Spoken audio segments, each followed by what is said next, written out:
On this episode of Fish's Call Sheet, legendary director, a two-time Emmy Award winner, but I know her more as a mentor and an amazing friend.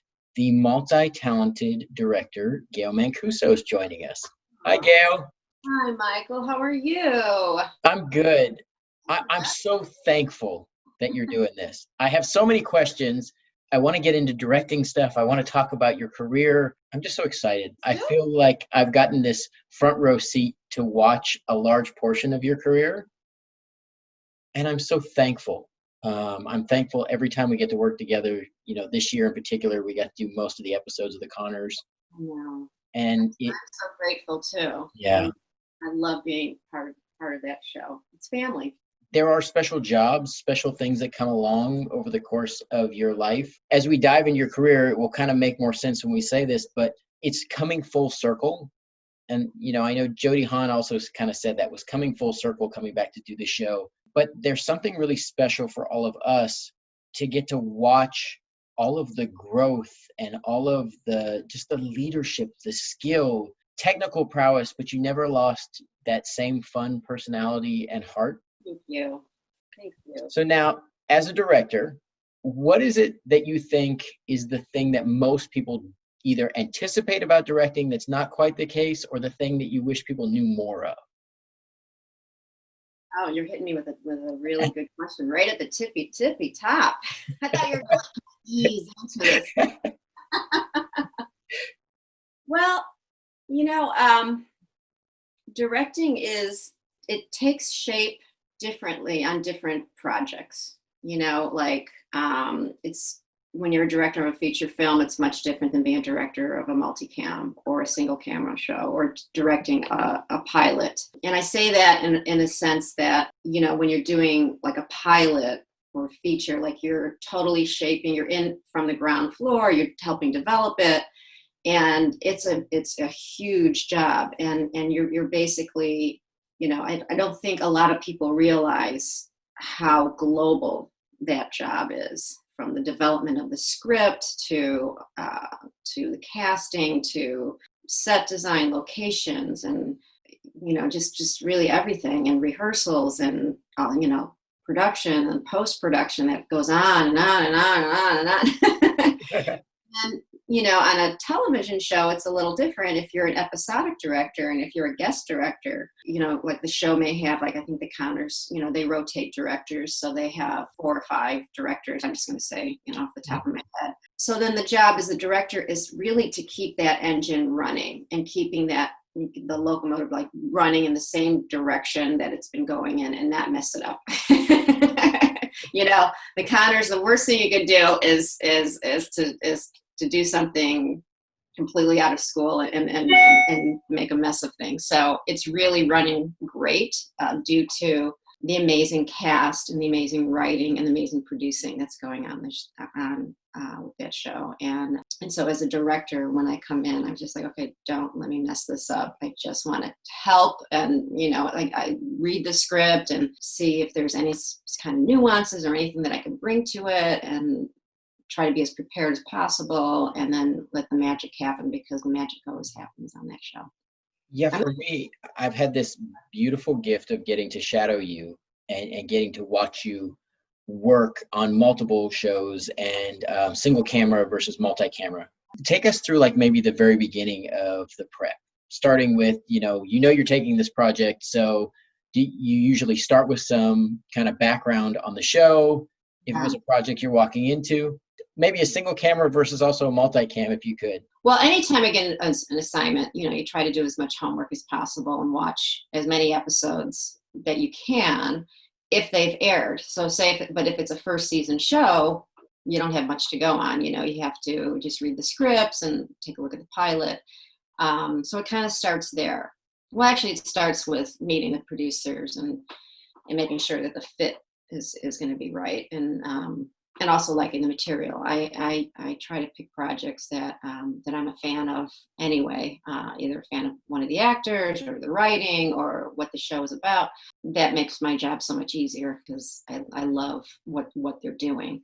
So yeah, it's like preparation of first of all, watching or reading the scripts. And then as we get a little closer, I might get an outline from the writers or hopefully a script at some point. And then in single camera, you have a prep week, anywhere from 3 to 5 days. And that's where you go and kind of break down the script and do your location scouts and meet the cast. I kind of hang out on the set and get an idea of what the temperature is of the set and kind of acclimate to that a little bit. Meet everybody, meet the DP, who is super important, and the AD team, of course. I'll be assigned, they usually have 2 teams on a single camera. One's is prepping with you, and the other one and will follow you through the production, while the other AD, will take on the next director. So it's establishing that relationship with the DGA team to, you make your schedule from the scripts and stuff. And then you get into the week of production, and, it's Sunday night. I usually get if it's a Monday through Friday, shoot, Sunday night, I never sleep. And, wake up in the dark Monday morning and come home in the dark Monday night and do it all over again the next day. Yeah, much longer hours on single camera than on multi-camera. As a director, your role changes so much from project to project because the leadership from project to project is different and the tone is different. Mm-hmm. So, it's changed a lot. In the old days, especially when you first started directing, people tried to do the majority of a show. Now I think people really kind of move around and do chunks of seasons. Right.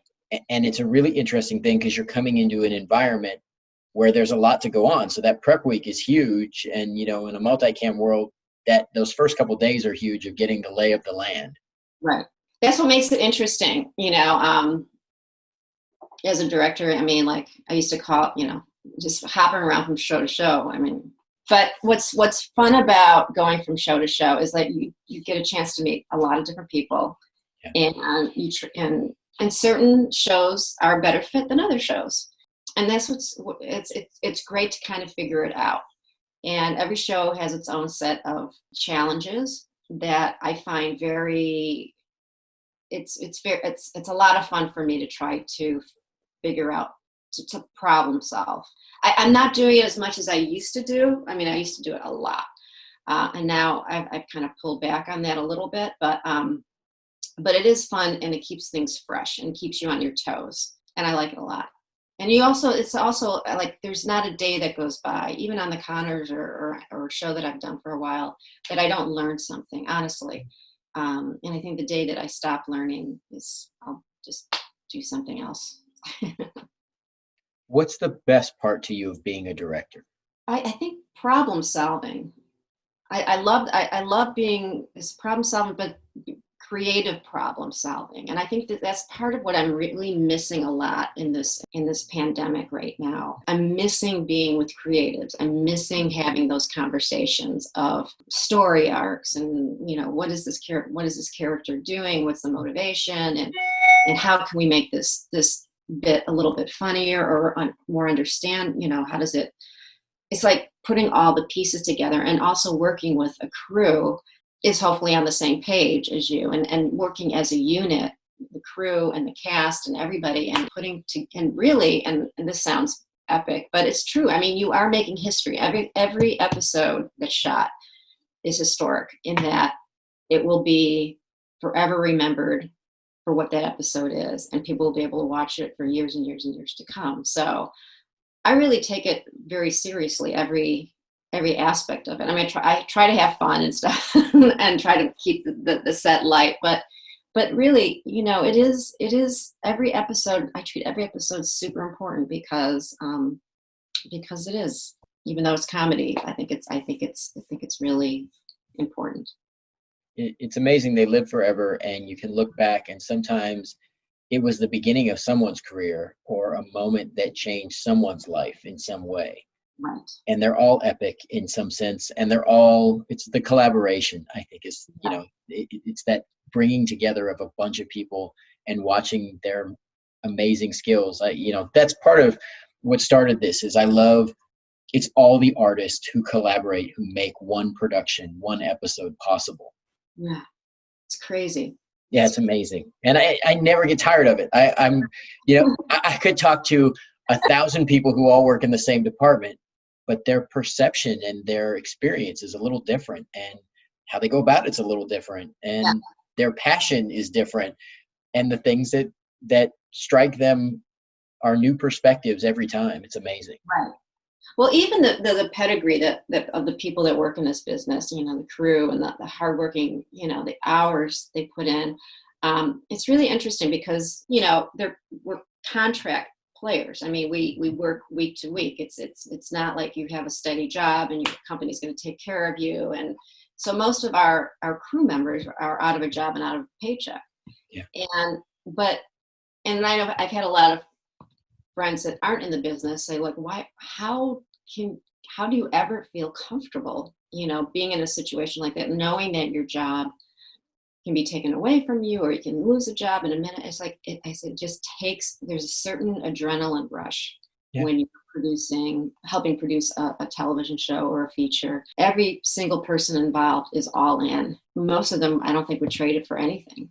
And that's the other, you know, it's not tangible, but it's there as a characteristic of the people that we work with, which is, you know, we love the people we work with. And I think that's just part of the wonderful thing about this industry.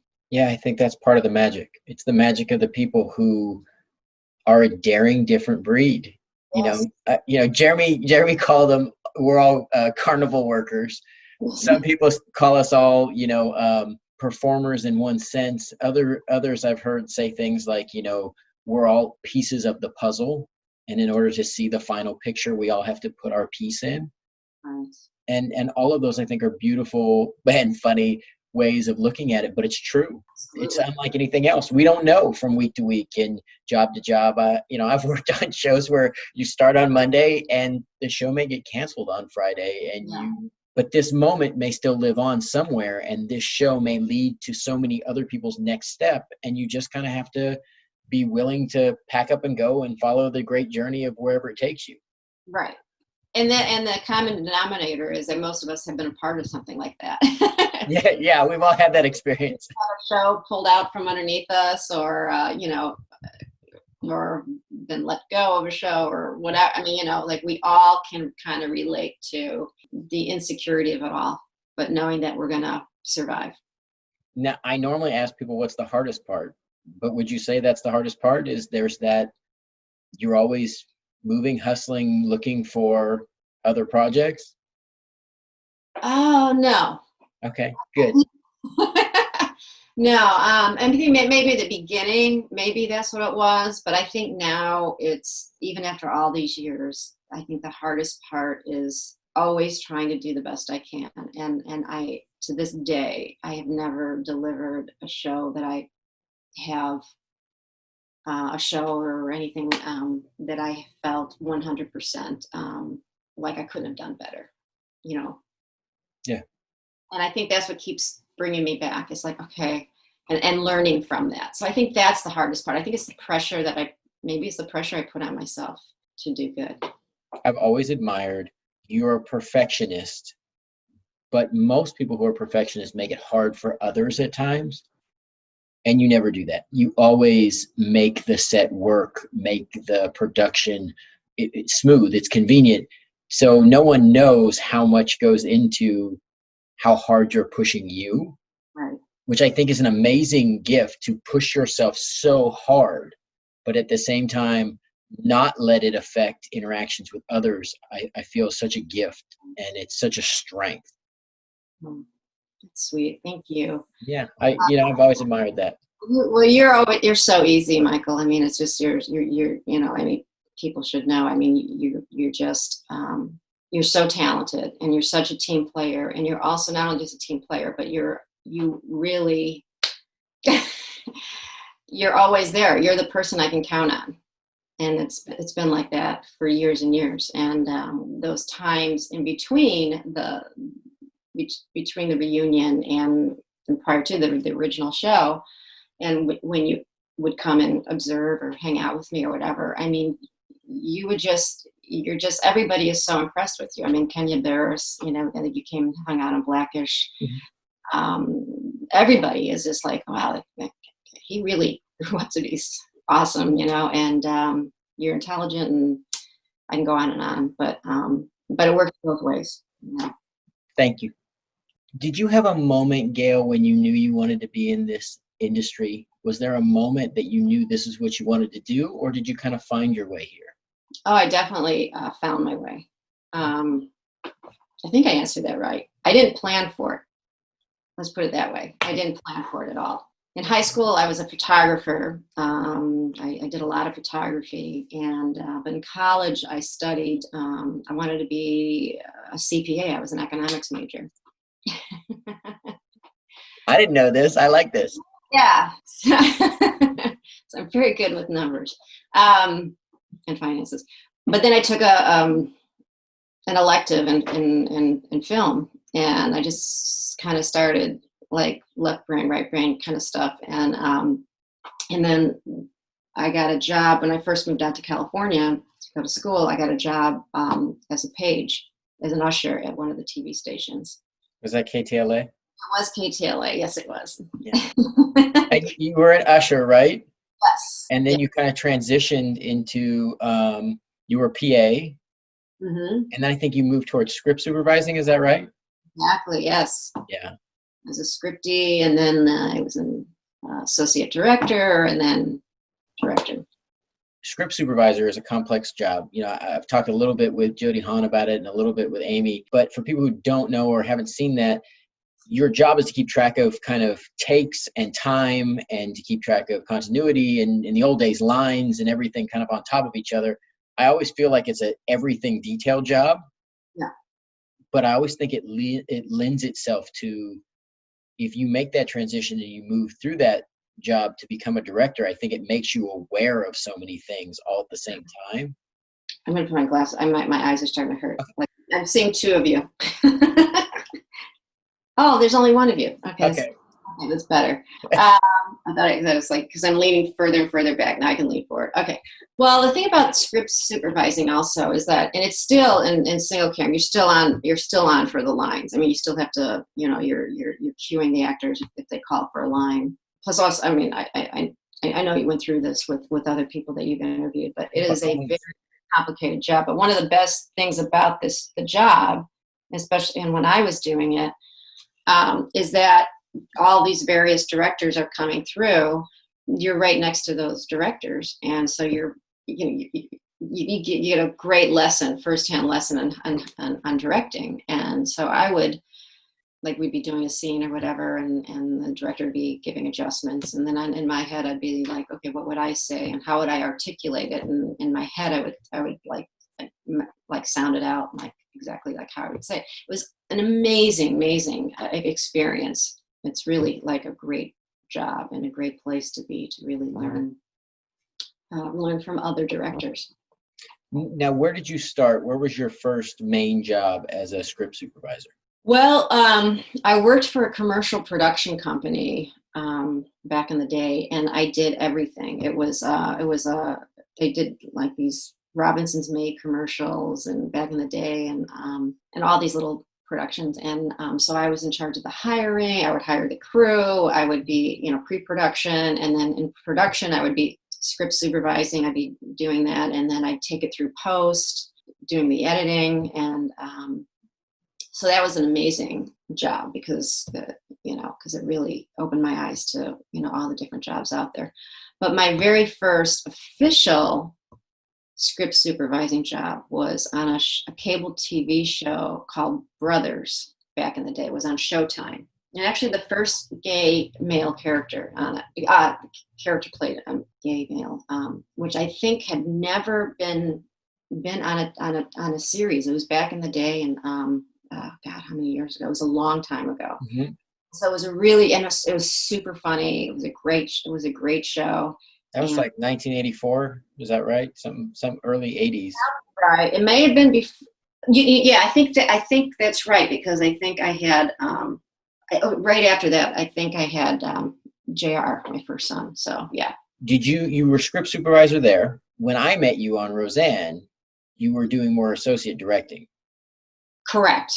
Yes. And somehow in between, somebody gave me a break and I became an associate director. And in those days, everything was done in video trucks, and kind of how they do live TV shows now. There's always a video truck, is how we used to do the original Roseanne.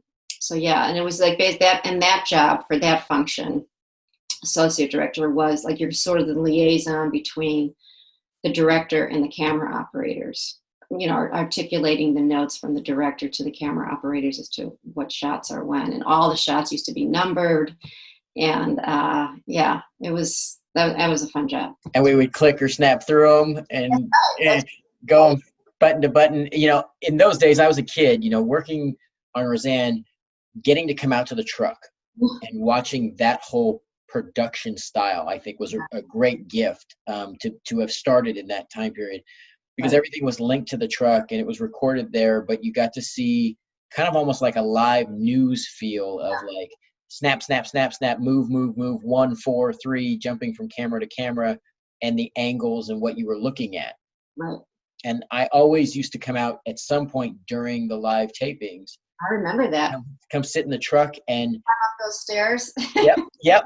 I'd stand out there waiting for the red light to go off so I could run up real quick before we did the next take, because you got to get in and you got to be quiet and all those things.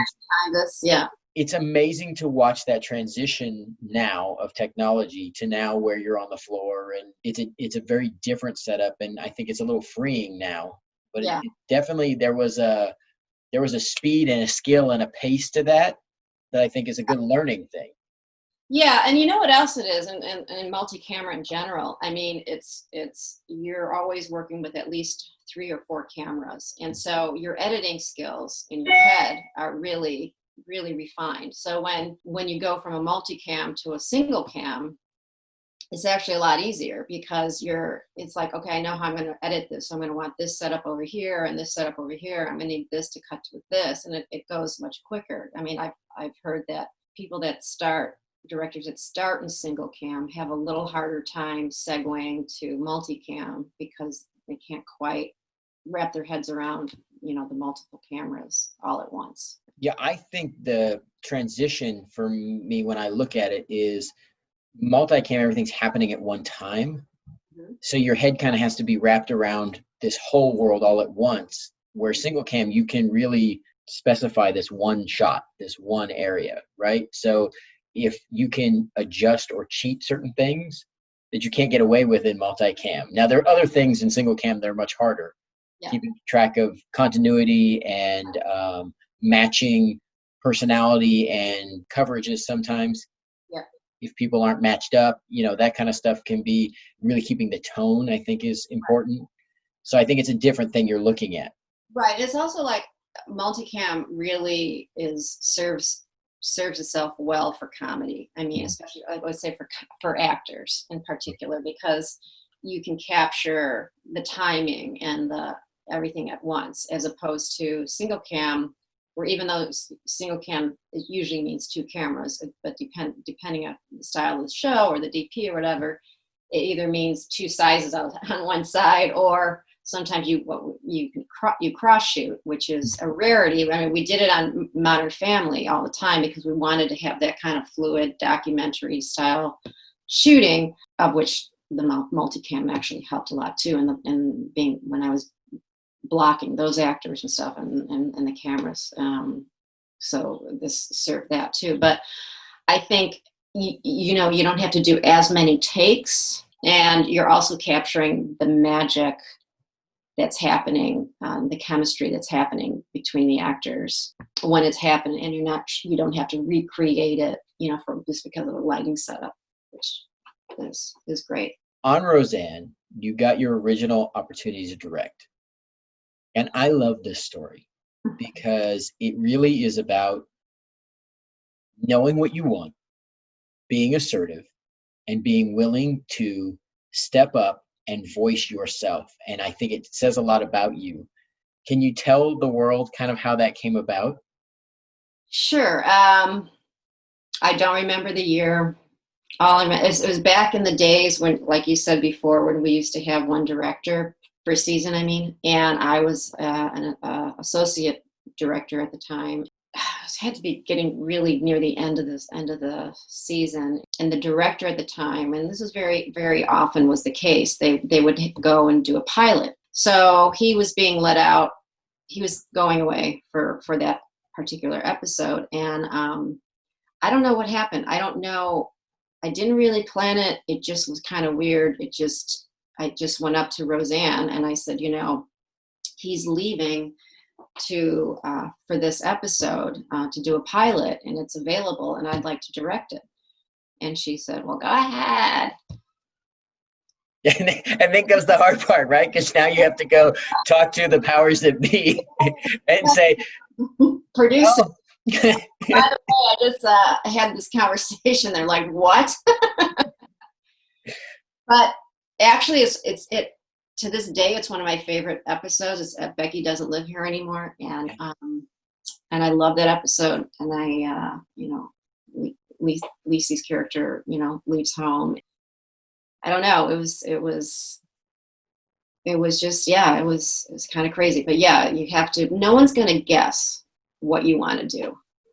I always say this to students or anybody I'm mentoring. You have to let people know what you want to do. And once they know, most times they'll help you get there. And in this case, Roseanne did, and it was really wonderful. Yeah, you have to be bold, I think, and it's a great message for people, because if you won't take the chance on you, Mm-hmm. no one else gets a chance to take a chance on you. You have to give people a chance to say yes. Sounds like an ABBA song. But I mean, it's true, and it's a great reminder, and it's always something I think back about is, when the moment comes, you have to take your moment, because otherwise you live your life in regret. And that's the thing I think that eats people up. So I try it. You're one of those reminders for me to be bold. And every one of those moments where I'm like, should I, what? Yes, because they can't say yes if you don't ask. Well, don't you feel that same kind of, like the moment you're about to walk on stage, like if you're waiting for your cue, you must have these moments on a daily basis. I love it. To me, we get so many moments of truth, especially doing a live show in front of a live audience. I've always felt as an actor, I love that big moment, like doing a live show this year for me. And some of this is being an athlete after working on the show is, I want the big at bat. I want the big game. I want the big moment. I was like, I'm in. Like, when do we start? Where do we sign up? The adrenaline and the opportunity pushes. And it makes it easier, because I'm like, okay, let's do this moment. I want the opportunity to go do this bold, great, huge moment. And I want to be able to hit that joke. And knowing you only had one chance at it is kind of, it's a unique thing, but it's a powerful thing. And for me, I also was like, well, I know this joke is making it in too. That's another thing. So, that's a bonus, right? I was like, that was a fantastic episode, and Jody Hahn did an amazing job directing that episode. Yes. I talked to Jody. Yeah, the crew was amazing. So Jody mentioned her opportunity this year, getting to come back and do an episode, because you stepped away to go be grandma. Yeah. And I said to her, and this is something, yeah, and I think it's amazing, because I always think that this is important. What we do is so important to us. We chase a dream, and that's the other part of being willing to go from show to show and deal with the lack of job security, right? Is you have to love what you do. Right. And I love the fact that both you and Jody, and to me, I see strong, powerful people, but strong, powerful women who always found a way to chase their career and work their way through that, but also be family anchors. And you always were, you're both such wonderful moms and so involved with your families. And I always think it's a great reminder to people that you can chase your dream and you can reach the highest level and still maintain those values and your integrity and your values at home. Kind of do it all.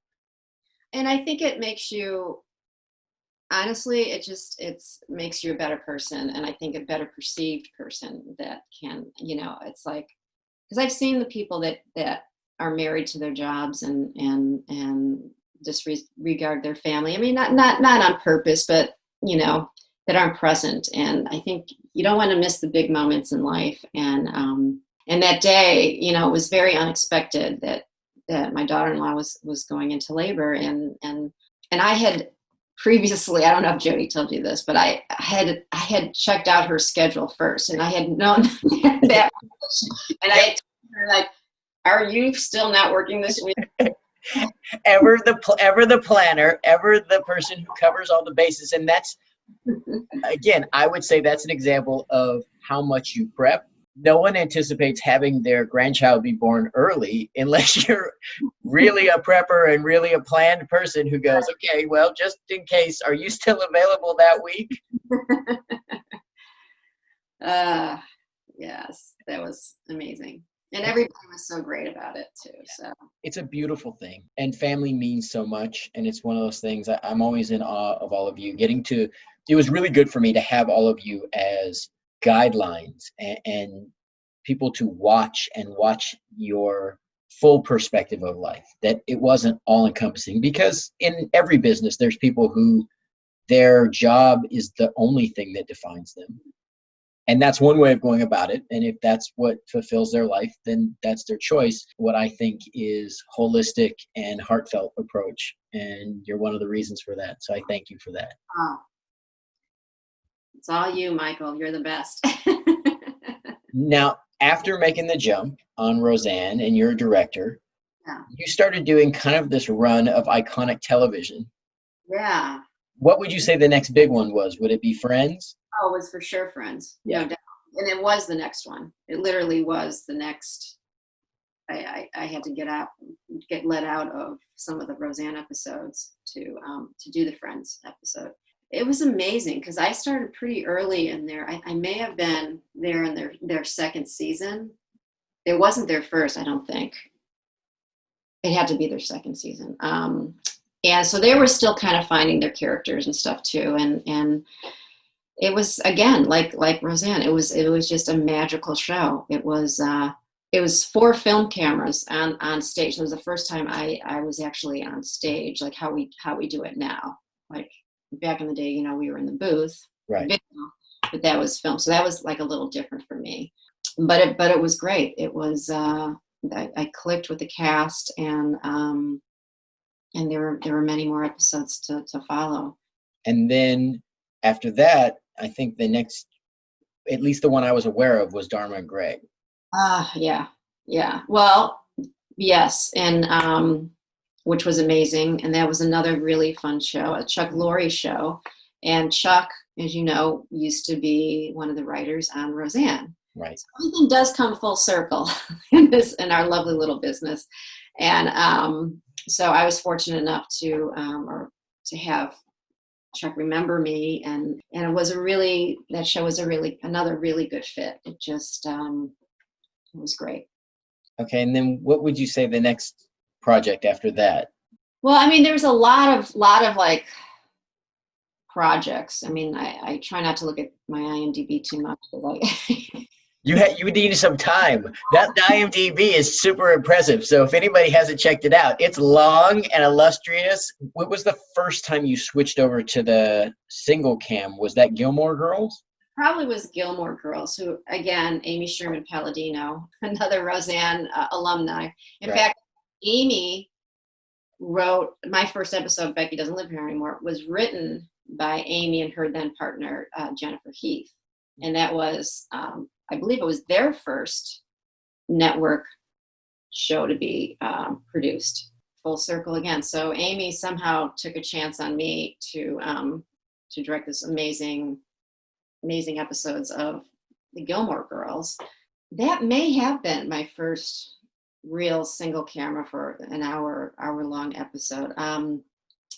And was wonderful because one of Amy's edicts, I mean, Amy's style of writing is she's known for writing rapid fire dialogue. So the scripts would be super long, but every word, every and, the, it, everything has to be said because it's it's really choreography of words, so to speak. And if you miss one thing, one word or something doesn't work for her, just doesn't sound right. So those actors on this show were amazing to remember all that dialogue. But one of the edicts that was given to me as a director from her, and something that I've taken with me on all the episodes I work on, all the single camera shows, is that she said, give me a master that works from the beginning to the end of a scene. She goes, just in case I want to use it and I don't ever want to cut out. So that meant you had to be super fluid with your blocking and your camera work. So actors would bring, one to the other, and we'd do a lot of long lensy kind of stuff where they would approach the lens, or we do walk and talks or whatever. And it was such a great lesson for me in learning how to design, a full frame of activity that didn't need to be cut. And so you should know, it's like, and then once you light for a master like that, then of course we would go in for coverage because you have to. Then the lighting becomes much easier. The lighting setups aren't as different. They're not full. Well, sometimes they're full turnarounds, but you just go, you start wide and you go tighter and tighter. I'm gonna steal that. Thank you, because I'm always learning from you. Couple more projects. How about Community? Yeah, nice. That was a tough show. I say it's a tough show because, again, very complex writing, and again, the bar was always set so high. Dan Harmon was the showrunner on that, and he had a very distinct style and point of view. He had some tough episodes. I mean, there were some tough, I say tough, just complicated, but, Joe McHale, hilarious, Chevy Chase, amazing. There's just an amazing cast. That was a really, really fun show. The bar set really high, super nervous going in, but I was very pleased with the outcome. I think people underestimate the fact of one thing about being a director, especially nowadays, is you're frequently the new kid. Right. But you're the new kid who's expected to lead and have a vision and an understanding of the place as you walk in. Right. And I think that's a really interesting dynamic. It is. And, an interesting example of that is I did a show called Chuck, another hour-long show. It was great because it had comedy and had a lot of action. I probably hadn't done a lot of action before. So it was another high bar. Zach Levi, was kind of up there, and it was just like, I think they were definitely taking a chance on hiring me. Sunday night comes and goes. I don't sleep. Monday morning, I'm like the first one on the set as usual on the single camera shows. I get there so super early. Mostly because I live so far away. I'm always worried about traffic. You can relate to that. Me too. I want to be there first anyway. So I'm like super nervous, and like finally the DP comes and we go through our first setup again, and then you see these people start filtering in, and so Zach comes in with the lead actress, and it's first scene up is a romantic scene, if you can believe that. Nice easy one to get started on. Let's just knock this out. So you show the scene. You rehearse the scene first with the actors, a private set usually. In this case, it was private set. And then you invite the crew to come and watch, and so they can see, what they need to light and all sorts of things. And we've had it worked out. So as I'm about to call action on the crew rehearsal, I just see kind of like from the corner of my eye, the showrunner and the other top producer guy. His white hair, and no. They're like crossing their arms like this and just waiting to see if I had command of the set or how Zach was doing, if he was okay and all that.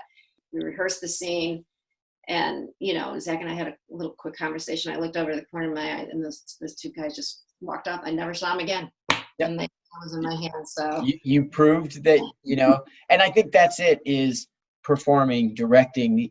You get these moments of truth over and over again. And I don't think you ever get tired of them, and you don't take any of them for granted. But at the same time, they're always impactful. Like it doesn't matter how long you've been doing it or how many times you've done certain things. Like there's always that like, well, this is a different moment of truth. So this one is different. It's so true. It's like, yeah, yeah. Another big project for you that a lot of people knew you from was 30 Rock. Oh, right. God, I keep forgetting. Well, again, you've done so many things. It may sound strange to people outside our business or people who don't know, but we really do go all in on something. And then we have to move to the next thing, because if you carry all of your past or everything you've done, it can start to cloud things, or it becomes things, they become distractions, right? Because they're not the same. Right. Yeah, the 30 Rock was amazing because I was definitely in at the beginning of that, and it was and I love being part. First season show, first few episodes, you're still figuring things out. You're still figuring out how the actors are working, how the characters are, evolving, how are the stories working, is the set, if only we had this wall removed, you may want to remove this wall and it'll make it a lot easier to, to turn around. And it was just great. And it was that was in New York too. So, which is a whole other thing. Is like when, as a director, is like when you have to travel and be, it sounds fancy and fun and all that, but it's, after long periods of time, I mean, it has its good and its bad. But I love working in New York because New York, especially if you're on location in New York and you're outside, New York itself is a character and the city is a character. So it's like whenever you do a scene outside, it's like, you have all this other energy that you can't put on the call sheet. Yeah, that you can't fake, right? And that's the beauty of location in general is, especially if you get someplace like New York. I mean, New York is like the mecca of that in many ways, because just the energy and the vibe of the city and all of these things, especially in a show like that where New York plays such a big part. Right. It's different when you go. It's one of the advantages when you go on location is you get a new infusion of energy or of a place that, like you said, it's not on the call sheet. This is, it's not something you measure. It's an intangible that kind of adds to whatever you're doing. Yep. And sometimes challenges you in new ways. Oh, absolutely. Usually it's good, except for when it's like 3 a.m. and you're freezing outside in the winter. Yeah. Talk to me a little bit about Modern Family. Okay. That became another home for you in many ways, right? I was very fortunate. Again, got on the show fairly early, luckily, and it just kind of stuck. And I equate it to, the experience on Roseanne. I mean, that cast has been together for 10, 11 years. I was fortunate I did the series finale. I directed the series finale, and that was tough. That was emotionally tough, and there's a lot of stuff going on, as you can imagine, in terms of everybody knowing that it was ending. So, but it was fun. It was a again, great writers, amazing cast. Basically, I just had to show up and. You did more than that. You won 2 Emmys for doing some amazing directing. I know you're super humble, and I know there's an element for you where you do it to do each week the best of your ability, and then you're always looking for something to improve on, as you said earlier. Always. So that's kind of the way you go about it, is you make the most of each experience or each opportunity. So then to have them singled out or to win an award like that, I know for you, that's not your objective, but it is an amazing accomplishment. Yeah, it is. I am very, very honored and very grateful, and yeah, it's definitely one of my proudest moments. Now, as a director doing pilot, so pilot is essentially the very first episode of a show. In our world, basically, it's the first episode meant to sell this show to whatever network or service at this point now with streaming that's going to push it forward. And so you're showing everybody really what this thing is. You've established that someone has interest in it and that it has legitimacy as an idea, but now you have to make that idea real Right. and create this world Right. and set a tone. Yeah. So as a director, can you talk a little bit about that and about the exciting parts and why that's such a sought after thing? Well, because it's like you're setting the look of the show, you know. It's really just so much fun to sit down and like really think about ways to make the show its own and to separate it from anything else that's on TV. And also the casting a pilot is so important, as you know. Yeah. As arduous as that part of the process is, it's so important. It's so important to find the exact fit, because you can be the best actor in the world, but you may not be right for this particular project. You know, all my actor friends, I say, like, don't get bummed out. It's if you don't get a part because nothing to do with your talent. Yeah. It's just the right role is right around the corner on this other show that you're going to get asked on. You know what I mean? It's like, yeah. And I tell actors, because the greatest gift for me as an actor was going to the other side of things and being with people and watching some of these things, or getting to see a casting session, getting to see the conversation after, or knowing people who were casting pilots, who were directors and producers, because you listen to the conversations, you're like, well, she was the best one we saw, but she doesn't fit the overall tone of the show, or, we'll have to keep her in mind for something else later, right? There's no knock. It's not an insult to you. You just didn't fit this. Right. For many reasons. I mean, but that is a very, very important part of the pilot process. And it takes up a lot of the time. But in the past, there used to be a pilot season. And now we're going to more of a year-round kind of thing, which is much better, because the pool of talent was always taken up, in that certain amount of time in the spring, early spring. I always equate it a little bit to being a great chef, right? When you're a director, you're a great chef. You come in and you make all the ingredients that are there, and you have an idea what you're cooking. Right. But for a pilot, you get to shop for the groceries, and you get to decide not only what are you eating, but what's the place going to be like. You almost get to design the restaurant. Oh yeah, the whole thing, the whole 9 yards. And that's the fun. That's the fun. That's the fun part of it. You still have some limitations in television, but in the movie world, that becomes wide open. Because the features are so much our director's product, through and through. So yeah, I think it's interesting. People don't maybe know this. On television, essentially the showrunner or the writer creator is king. Right. They really, and the network, but they really have control over the shape and tone of a show. Mm. In feature films, the director really has tone most of the time. There are a few exceptions, but for the most part, the director has that tone of what they're doing and what this picture ultimately is going to become. Right. And that's a unique thing. So if you're looking from the outside as where do you want to direct, it's a different style. Features take a lot more time. It's a lot more chaotic schedule. There's a lot more travel. For someone who has a family, multicam is amazing because it's probably the best schedule. Single cam or drama is more time consuming, but there's a lot of power and training and things that go there that are really advantageous. And then feature, you're going to give up a lot more time, but you get more control and there's a lot of opportunity. Right. It's fun to mix it up. Recently, you directed a feature film, and I know you've worked so heavily in the television side, especially when you had kids and family obligations. That was a better way to balance things.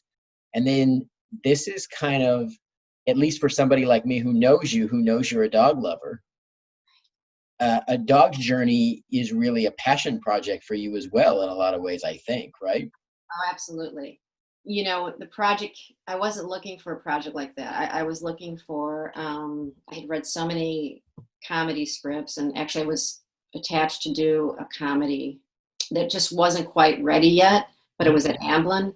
Then they greenlit A Dog's Journey, and didn't have a director. And it's just the way timing and the way things were. They sent me the script, and as soon as I finished reading the script, I emailed the executive at Amblin and said, I want this so bad. I can't even, and that never happens. To me, is like, I get so many scripts that aren't quite there yet, or like, and you always ask, like, where are they in the where are they? Is this finished yet? Is this like, right. Where are we in this process? So I have a better idea of where you think we are in this process.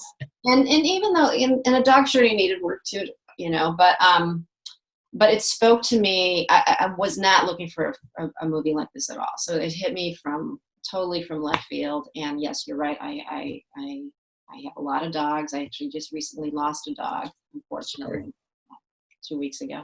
Yeah. And the movie, and the movie was very cathartic for me, and still is to this day.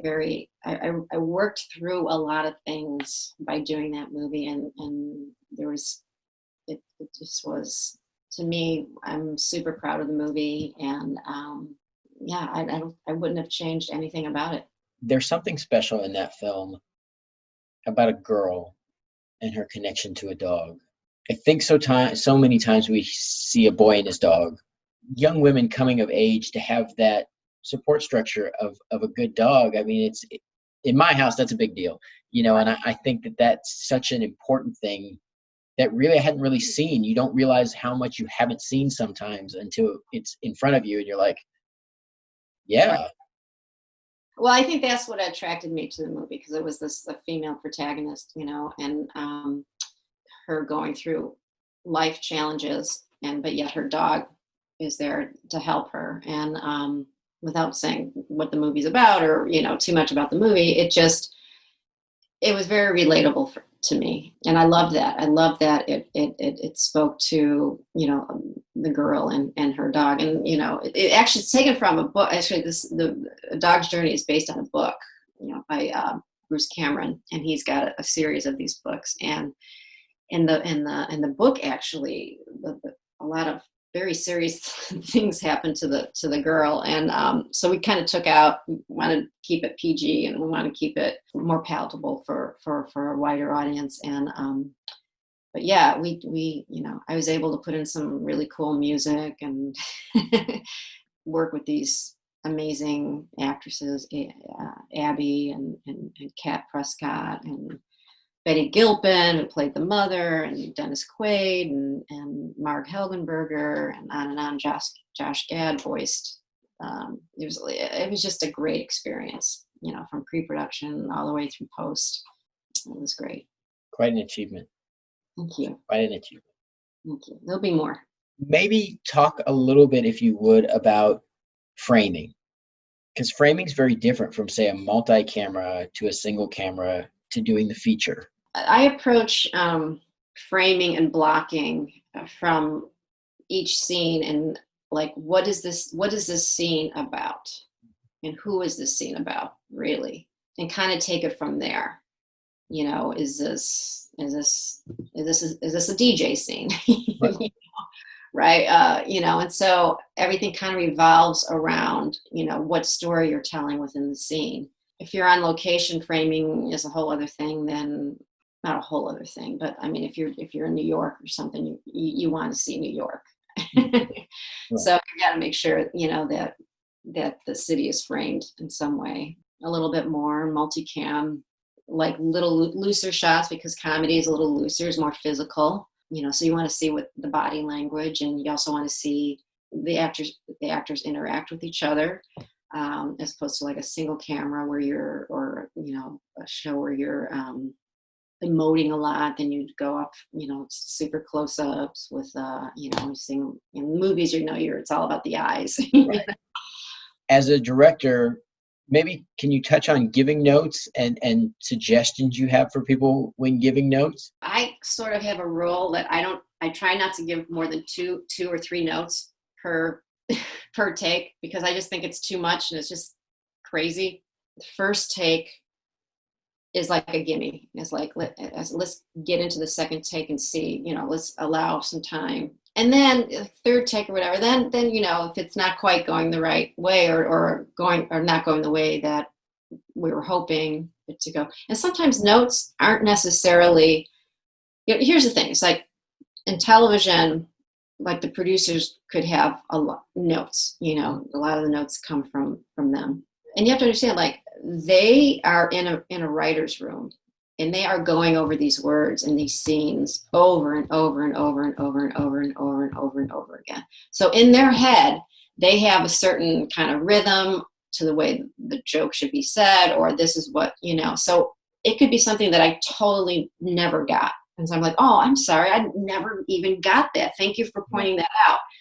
And so then, with that in mind, I'll go and approach the actor and say, okay, can we try it this way? And, try to be polite about it. Or because sometimes there's no right way of doing a line or doing, anything. It's just like an alternate. Right. Let's try it. It's working this way. Great. But let's try it maybe this other way to see how that works. And it's many times, especially in multi-camera, you're getting line changes that have a new joke or something in it. There's those notes too. So and some of them I know from being on set with you, both as an actor but also shadowing, is sometimes there's nothing wrong with the performance. You just want something else as another option. Right. And that's one of those things too. I think people have to be open to that part of the collaborative process is let's play, let's try, and every once in a while you're like, okay, we went too far, or, totally wrong. Yeah. And a writer goes, yeah, forget I was wrong. Tell them to go back to what they were doing before. I feel like, especially multicam, like we have all that rehearsal time, which is great, which, single camera shows you don't have the luxury of that kind of rehearsal time, plus a run through on multicam. So I feel like by the time we get to actually shooting the show, that we should be pretty much all in sync, unless a new script came in overnight. Right. But by the time the show comes, it should just be, let's do it and have fun, and like, let's try this new joke. Yeah, by that point, hopefully the only alter things that we're getting is usually either a small alteration if we think we can tighten something, or small change for time, or if a network comes to you and says, that's funny, but we may not be able to clear that, so do you have an alternate for it just in case? Yes, absolutely. That happens all the time. Is there a project from your career, if you could go back with what you know now, is there any that you would want to go back to or do anything slightly different or try something? I'd probably go back and do everything over again. Oh, that's beautiful. I might steal that answer. If somebody asked me that at some point, Gail, you okay if I steal that answer? You can steal anything, Michael. I love you. I love that because that's how I feel. Yeah, it's true, right? Yeah, I love it. I'm okay with learning from each one, and I would go back and learn again, and probably learn other things too. But I want to do. I don't want to miss any of them. I just want to do them all. Yeah. Because it's an evolving process. It's I mean, a lot of years have gone by since I've done certain projects, and I've learned a lot, and it would be fun to go back and change some things, but it's history. You can't change it. Do you have a dream project? I have a few dream projects. I have one that, yeah, I do. We'll just put it that. Okay. And again, not a comedy. It's something that's that you wouldn't really expect from me. But I think that's beautiful because I think where your passion takes you. Right. I think that's I write all the time, and yes, I think people are surprised because I write, especially feature stuff. I write way more drama or serious stuff than I do comedy. That's just pulling from a different part of my life or a different side of my experience. And I'm very passionate about those things. Just because it's not what people initially may assume doesn't mean that there isn't a big passion there, or that there isn't something that really resonates that I feel can resonate with others. Right. Well, and the thing is about a passion project is, like, to me, half the fun is like researching it too. And this particular project would be a gigantic movie. But it is fun to research and to write dialogue and to dream. And I think dreaming and hoping and always having a goal is important. I think that it keeps you healthy. It keeps your mind going, and it keeps you ticking. How do you motivate a set, Gail? You're so good at it. Do you come with a plan? Yeah, I think so. In my experience. Like you mean like a crew, or just like if I walk on a set the first day? Well, I think I try to get to know people before I walk on the set, on my prep week or whatever.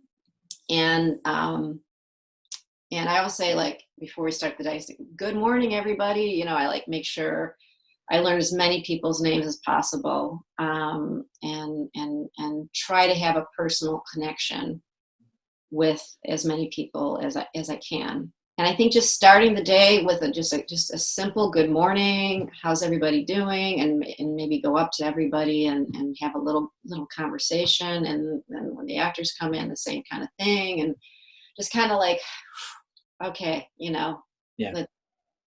Let's relax. Let's not be so serious, and let's get to work. Big final run. You ready? Okay. They're not bad. Okay. What's the first thing you look for on a call sheet? Page numbers, page count for a single camera show. Yeah. Okay. What's the last thing you want to see on a call sheet? A night shoot. The call time for a night shoot. Okay. Totally understand that one. Okay. What is your favorite thing to see at craft services? Avocado. Oh, okay. Now, what's the thing you hate to see at craft services? Community food, a bowl of potato chips. Yeah. I'm always like, ah. All right, Gail, how do you define success? I think success is fluid. It's accomplishing, not necessarily all work related. Obviously, success is the end all of happiness. And I think it's achieving the goals that I'm putting out there for myself at that particular moment in time, and keeping, developing goals and achieving new goals and just keeping it going. And if I keep achieving those goals, it's success. Okay, but basically that makes me happy. Okay. So I guess overall it's happiness. So I always ask people, how are you measuring up to your definition? Pretty good. I think so. You astonish me consistently. You always, and it makes sense. Setting goals is a huge thing, and it's a huge thing for me. But always moving those goals, right? Like transitioning to the next one and having more things, and that achieving them and doing them leads to this happiness. It leads to success because you feel good about doing them. But I know you have, I would say, monumental goals. Yes. and I love that, because I think, I always tell people you have to dream big and shoot high, because and if you just set some really easy to obtain goal, that's not a huge achievement, right? And I know you're a big goal setter. Yeah, but there's nothing wrong with the little goals either, and they give you those little bits of success are great too. They're building blocks to achieving to whatever you want. Because in the end, it's like, don't you just want to be happy? Yeah. Yeah. All right. What's the one thing you want on every set? Ooh,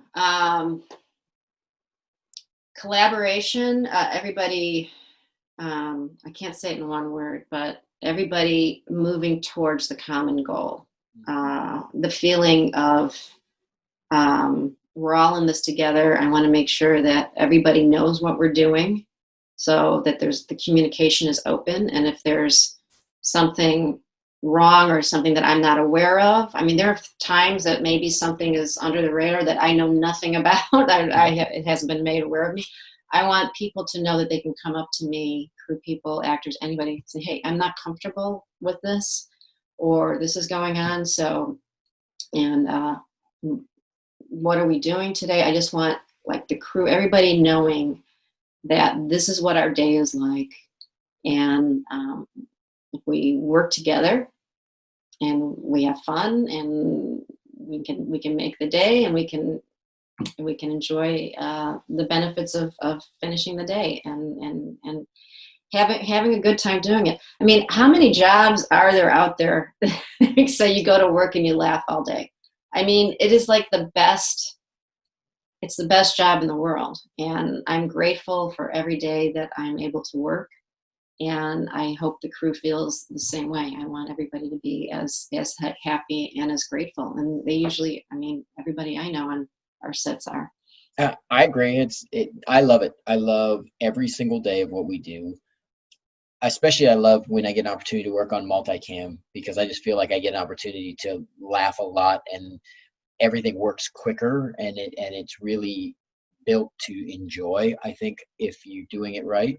Right. But as a whole, I just love being on set, and I think what we do is magical, and I think you got to find the fun and the joy in what we do, and Yes.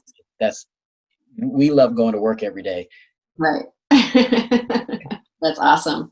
That's clear when you walk on set, Mike, I'll tell you that.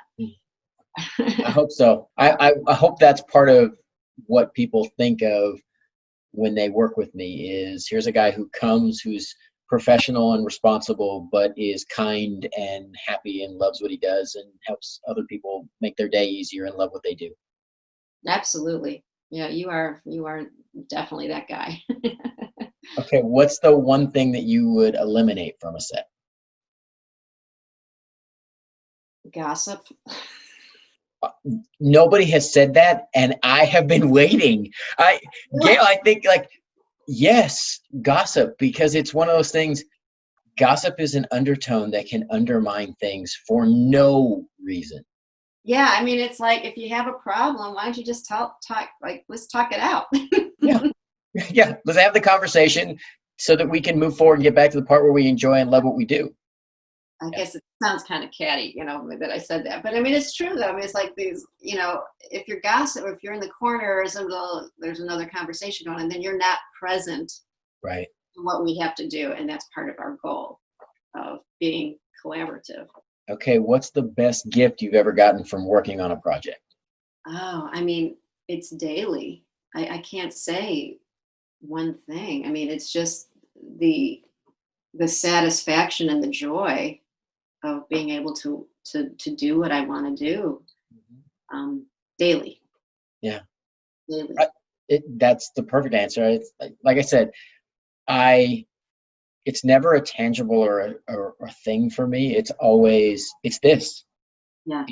It's getting to share time with people that I love and respect and love to work with. And, I'm stealing an extra day today is essentially how I look at this with you. So, so thanks for the extra day. It works both ways. So, okay. How do you want the people who work with you to remember you, Gail? Work with me. Okay. Yeah. I'm still working on that. Okay. I'm still working on the legacy aspect of it. Mm-hmm. Still working on it. Don't have a final answer. Okay. Don't have a final answer, but hopefully by the time I'm done, I'll achieve everything. I think you build it every day. Oh, you're sweet. And then I ask people, what is the legacy you want your loved ones to take from your life? Again, still working on it. Yeah. Honestly, it's like I feel like I've come a long way. Mm-hmm. Blessings.